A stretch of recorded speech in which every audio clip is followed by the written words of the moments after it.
Jadi ada banyak cara pada saat mereka bermain economic warfare atau perang ekonomi yang dilakukan oleh Amerika, itu bisa di counter dengan teorinya Michael Hudson. Hudson ini sahabat saya. Nanti saya ceritakan sampai sana karena saya harus menceritakan banyak sebelum topik kita utama masuk. Setuju ya? Ilmunya nggak keberatan. Kita bagi 3 periode ekonomi. Tahun 1931 di mana ada Great Depression. Anda ingat ya? Dunia dan Amerika mengalami Great Depression 1931. Sebelum 1931 teori ekonomi basicnya menggunakan Adam Smith, tidak ada bank sentral. Karena money, uang, hanya greasing the transaction. Uang itu hanya alat bayar untuk melumaskan saja. Zaman sebelum tahun 1931 kita tidak memuja uang, tidak memuja bunga seperti saat ini. Biasa saja. Setelah tahun 1931, John Maynard Keynes yang disebut Keynesian mempunyai teori bahwa harus decentralize, harus dikontrol. Periode setelah itu dinamakan Keynesian periode, di mana adanya bank sentral di sebuah negara. Karena itu IMF ngontrolnya di bank sentral, bener nggak? Dimana kalau nanti kayaknya nggak mungkin salah satu di antara kita jadi presiden, nomor 1 adalah tutup Bank Indonesia. Pindahkan Bank Indonesia di bawah Menteri Keuangan, hanya departemen atau dirjen moneter saja. Nanti alasannya saya kasih tahu. Keynesian dipuja. Jadi kalau mereka merasa, oh misalnya saya tanya, Bapak, kita cetak duit 10 triliun, setuju? Maka Bapak akan bilang, nanti inflasi. Betul Pak ya? Ada di bawah sadar kita udah masuk nih.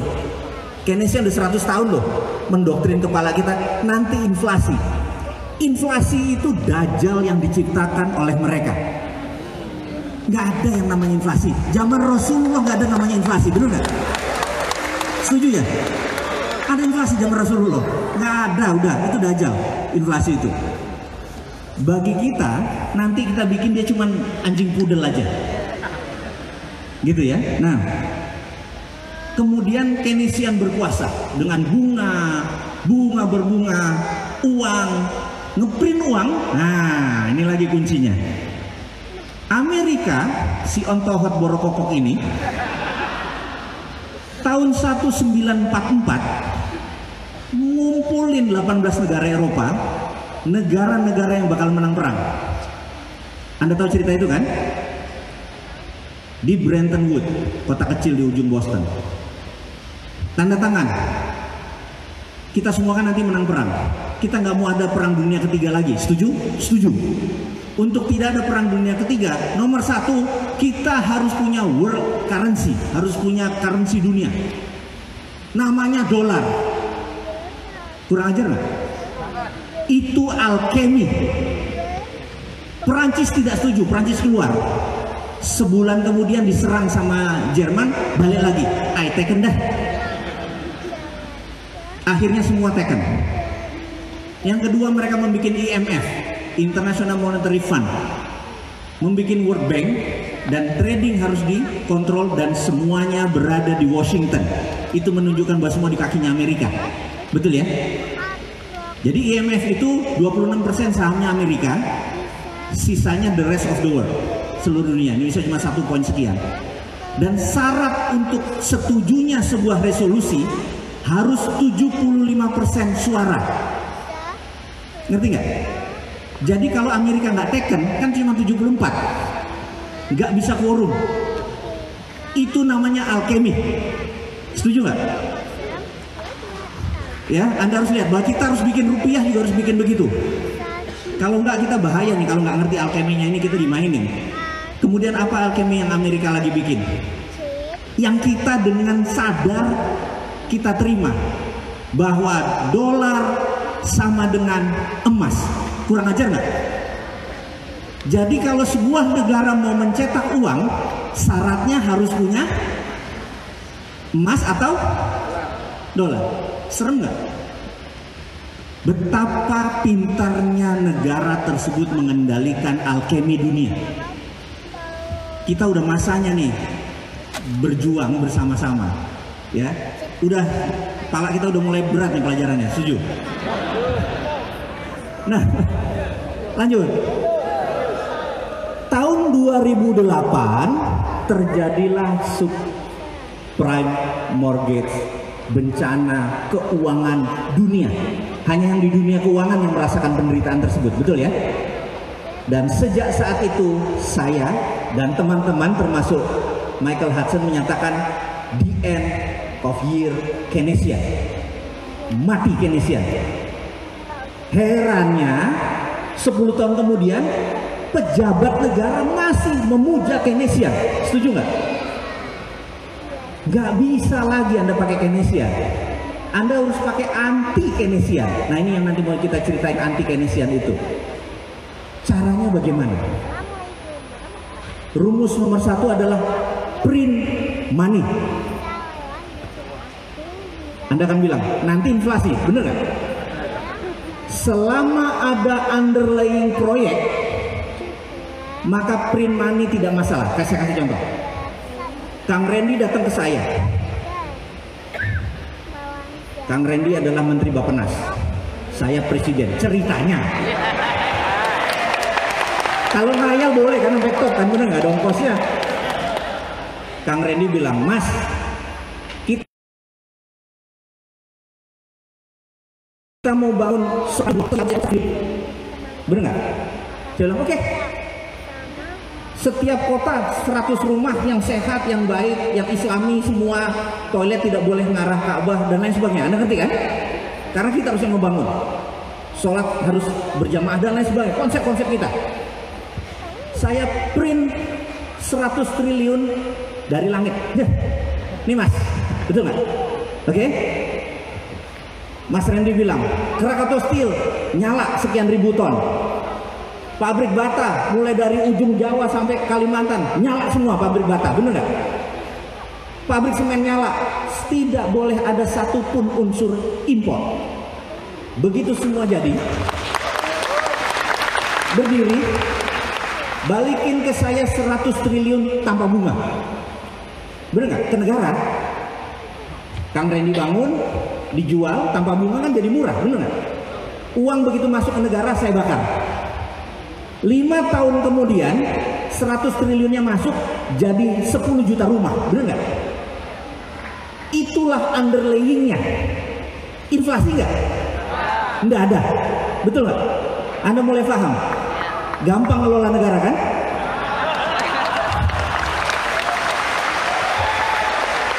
Setuju? Itu ya.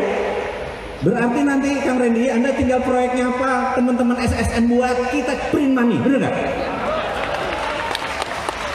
Itu teorinya Michael Hudson, di mana tahun 2005 beliau penasehat Xi Jinping untuk bilang ke Xi Jinping bagaimana melakukan. Dan apa yang dilakukan? Mereka punya dua, renminbi di dalam negeri cetak suka-sukanya, yuan di luar negeri. Mereka punya dua currency, Anda tahu kan? Enggak, baru tahu sekarang. Suka-suka mereka nyetak duit selama ada proyeknya, betul ya? Setuju? Jadi sekarang proyek itu ngapain ngutang, bener nggak? Kesel nggak gitu ya, bener nggak? Print aja, tolnya gratis. Kalau memang cinta rakyat, jangan tol yang dibangun, jalan umum, karena yang dilewati bisa dapat faedah.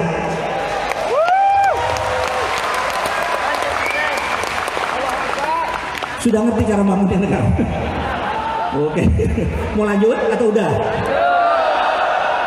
Nah, apa yang dilakukan oleh negara satu lagi nih? Karena kita tahu ada negara besar satu lagi yang punya nation interest, yang punya 1,3 miliar penduduk, yang pengen 1000 tahun masih negaranya ada. Bener nggak? Nation interest mereka juga pengen negaranya survive. Betul kan? Seperti kita pengen negaranya juga utuh sampai 1000 tahun lagi, gitu kan? Yang dilakukan mereka bisa printing money di lokal, tapi mereka tidak strong, tidak kuat. Yang dilakukan adalah, oke, ini saya lagi sama Kang Randy lagi nih. Kang Randy bilang, Mas gimana caranya kita punya banyak dolar sebagai cadangan kita untuk bisa punya apa? Deterrent faktor penggentar. Oke. Akang pergi ke Papua Nugini, cari orang yang dekat sama presiden atau perdana menterinya, paham ya? Kang Randy kirim intelijen, cari di sana presidensi. Anda ngerti presidensi? Presidensi orang yang dekat presiden, orang yang mempengaruhi perdana menterinya Papua Nugini. Terus intelijennya lapor ke Kang Randy bilang, sudah dapat. Dia pokoknya oportunis, dekat dan bisa mempengaruhi perdana menteri Papua Nugini. Gitu ya? Oke. Namanya siapa? Larry. Oke, Larry. Jangan dipanjang Larry-nya ya. Kemudian bilang sama Larry, mereka bikin proyek yang lama balik modalnya. Tapi ada streaming of income, pelabuhan, bandara, jalan tol, bener ya? Yang panjang, yang kalau perlu tidak lama balik modalnya, ngerti nggak? Oke, nanti kalau ditanya uangnya ada, pokoknya lu kerja aja, gitu ya? Gitu ya? Lalu Kang Randy bilang, ini gimana Frank? Ini 10 billion dolar Anda pegang, Anda bilang sama si Larry, duitnya sudah ada di Bank Indonesia, bener nggak? Transfer ke Bank Papua Nugini, oh nggak bisa, bener nggak? Kemudian dari uangnya tadi, apa yang Kang Randy lakukan? Krakatau Steel nyala, semen nyala, semua nyala, bener nggak? Lalu kita kirim 100% material ke Papua Nugini, kirim SDM ke Papua Nugini, uang ke Papua Nugini, setuju ya? Jalan tol jadi di Papua Nugini, urusan gak ada isinya, urusan nanti, bener nggak? Pelabuhan jadi di Papua Nugini, bener nggak? Udah jadi lapor, udah jadi, siap. Tagih dolarnya, masuk, setuju? Itulah kita namakan ini semua adalah Spice Road, jalan rempah. Wah ini. Bisa nggak? Itu cara mendatangkan dolar, bener nggak? Ada nggak sebuah negara sekarang melakukan itu?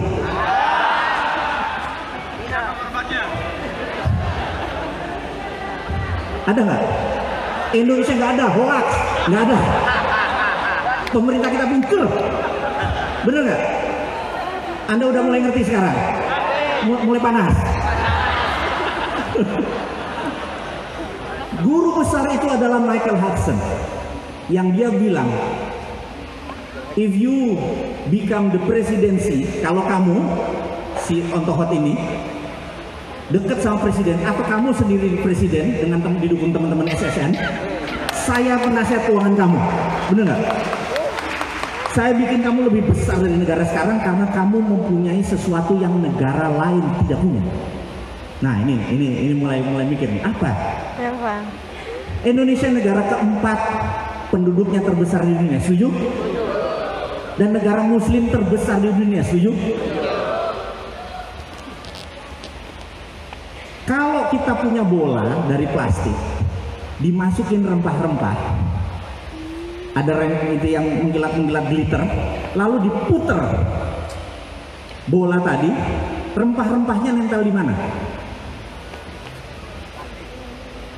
Di tengahnya, bener nggak? Setuju ya? Bumi sudah muter berapa tahun sih? Sama porosnya 5 juta tahun, bener nggak? Itu semua mineral nempelnya di Khatulistiwa. Kita zonanya terpanjang. Jadi sumber daya alam Indonesia dibandingkan 4 negara, kita yang paling besar. Setuju nggak? Karena kita yang paling besar, maka kita direbutin oleh 3 negara tadi, Amerika, Cina, India, untuk diambil sumber dayanya. By all means, apapun ongkosnya, lu minta duit, lu minta apa, dibayarin asal sumber dayanya didapetin, bener nggak? Karena itu negara besar itu ngincernya sumber daya alam. Amerika dengan minyak dan emasnya, Cina dengan rare earth, tanah jarang, nikel, koper, semua batu bara, semua disikat sama dia, bener nggak? Dan kita nggak sadar. bahwa kekuatan itu adalah deterrent faktor, faktor penggentar. Kalau kita shutdown, kita tutup itu Indonesia, nggak ekspor mineral, apa yang terjadi? Dunia teriak, nggak ada nikel, bener nggak? Nggak ada pabrik baterai yang nanti berdiri, bener nggak? Nah, nikel dengan kobalt jadi baterai, lithium, bener nggak? Anda bisa bayangkan betapa lemahnya saat ini karena tidak mengerti geopolitik dan geostrategi, tidak pernah ke Lemhanas semua pejabat-pejabatnya. Paham ya? Nah, ini kalau sudah mulai ngamuk gini, waktu saya tinggal 21 menit nih kayaknya nih. Hah? Sampai mana tadi terakhir? Nikel. Oke. Tutup. Nah, tutupnya ada 2. Jadi kalau Kang Randy sekarang jadi presiden, benar nggak? Kita pensiun, kita presidennya 2 hari aja. Habis itu, karena 2 hari habis itu saya ditembak sama kompetitor kita, benar nggak? Karena hari pertama kalau saya cuma jadi presiden nggak mau lama-lama, cuma 2 hari. Habis itu Kang Randy aja, benar nggak? Cuman 2 keputusan saya. Begitu jadi presiden hari pertama, saya akan menandatangani perpres, peraturan presiden, bahwa setiap orang yang punya duit kirim uang keluar Indonesia tanpa underlying produk. Jadi misalnya kalau dia kirim uang, beli pabrik, beli barang, beli baju, itu ada underlying. Kalau dia taruh di luar, transfer dari Indonesia, itu namanya flight capital, penjara 10 tahun. Gitu ya. Yang kedua yang saya akan lakukan adalah mulai jam 24.00 bank bunga zero.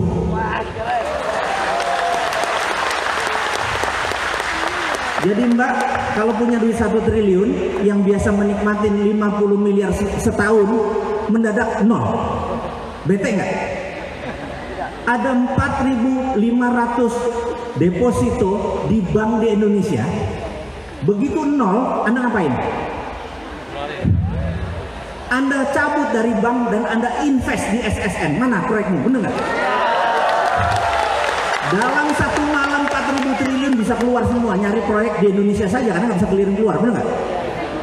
Setuju ya? Ekonomi jalan dalam 1 hari doang. Bener nggak? Jadi 1 menandatangani apa tadi? Flight capital. 2 deposito zero. Syariah nggak negara kita ini?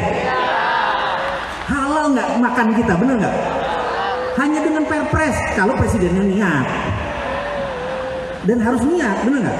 Abis itu saya ditembak mati, bener nggak? Ada nggak yang nembak saya? Ya orang yang punya duit triliunan bete, bener nggak? Mau ngirim keluar nggak bisa, tembak aja si Mardigu itu, bener nggak? Saya mati, insya Allah syahid, bener nggak? Yang jelas, waktu dimakamkan upacara militer, keren bos. Udah didoain, syahid, upacara militer, top, bener nggak? Apa nggak enak hidup kayak gitu?